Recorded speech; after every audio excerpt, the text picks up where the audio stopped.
Another playoff edition of Todd's Odds with our sports betting analyst, Todd Fuhrman. It's brought to you by FanDuel. Always great to see Todd. Todd, I know you'll be excited about the fact that there are 3 Canadian teams in the second round of the Stanley Cup playoffs for the first time since 2004. None of them are favored in their series. I want to start with your Golden Knights and the Edmonton Oilers. I know you're a Vegas Golden Knights season ticket holder. I know you'll be at games 1 and 2, but you picked the Edmonton Oilers to win the Stanley Cup. So which playoff horse are you backing, Todd Fuhrman? The team you paid good money for season tickets for, or the team you originally picked to hoist Lord Stanley? I mean, Jay, is there a way that both teams can win the Stanley Cup? One team maybe gets a participation trophy, and we find a way to let bygones be bygones. But the bottom line is this. When we're here to discuss gambling, not my fandom, not the team that has basically bled me dry with ever-increasing season ticket prices, I'm rooting for my wallet first and foremost. And I think the Oilers found another gear in winning 4 straight games against the LA Kings. That challenge that'll live in infamy that cost Rob Blake his job from Coach Hiller seems to be the spark to get that Oiler team going. And we're seeing a healthy Evander Kane, what Trent Frederick can contribute. And I have some real reservations about Vegas, especially on the blue line.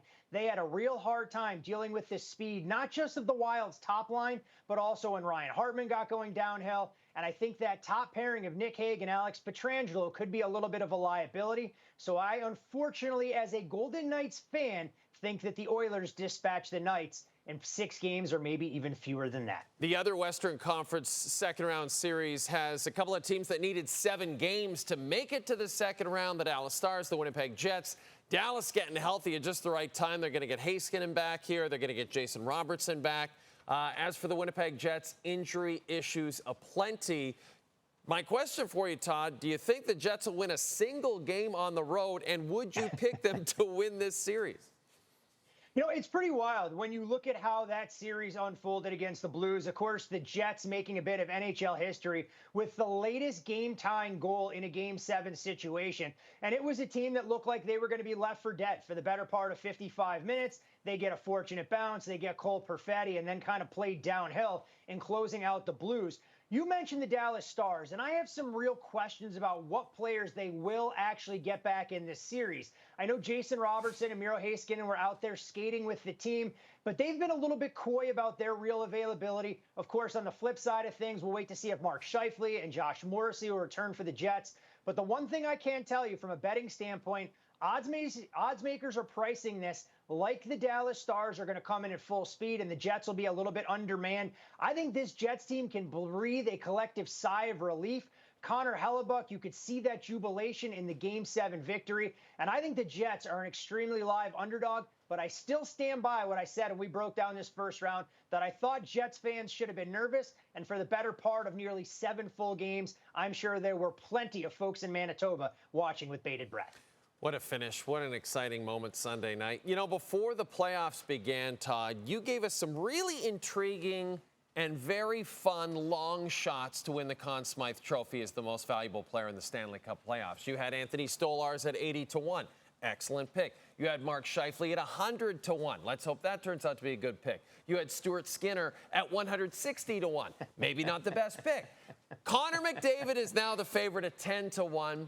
Followed by Mikko Rantanen, and Jake Ottinger, and Leon Draisaitl. Any other names that you would like to throw at us, Todd, onto that list? Look, Jay, I mean, maybe Stuart Skinner can regain his form and he can put together a Braden Holtby-type run when Philip Grubauer started the first couple of games for the Caps en route to then winning the Stanley Cup. But I think if Edmonton does engrave their name on the greatest trophy in sports, it won't be because of Stuart Skinner's brilliance. It'll be about the guys that you just mentioned there. I will add one name, though, to our growing list, and it's from the Carolina Hurricanes. Not Sebastian Aho, who led the series in points against the New Jersey Devils. Not Andrei Svechnikov, who provided a breath of fresh air, including a hat trick in one of those games. But Seth Jarvis. I think he's got to be the guy to raise his level of play if Carolina is not only going to get through Washington, but have a chance to win the Eastern Conference. That's a guy at 27-1 that I think is worth a small nibble. Unfortunately, all we get is participation trophies and consolation prizes for our picks of Quentin Byfield and a couple of other names that are now hitting the golf course. And finally, Todd, we know you picked the Oilers to win the Cup, but are you thinking of adding any of the remaining teams to your Stanley Cup portfolio? By all means, Todd, you can do it.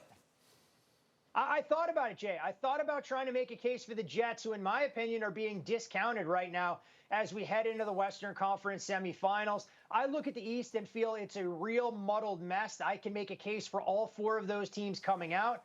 I'm going to ride with the date I brought to the dance. I think Edmonton found their swagger, and if somehow they can get Matthias Ekholm back, whether it's this series or potentially in a conference final setup, that this team checks all the boxes. You're going to have your superstars that are rested, and unfortunately, they're going to knock my beloved Golden Knights from the postseason en route to winning the Stanley Cup this season.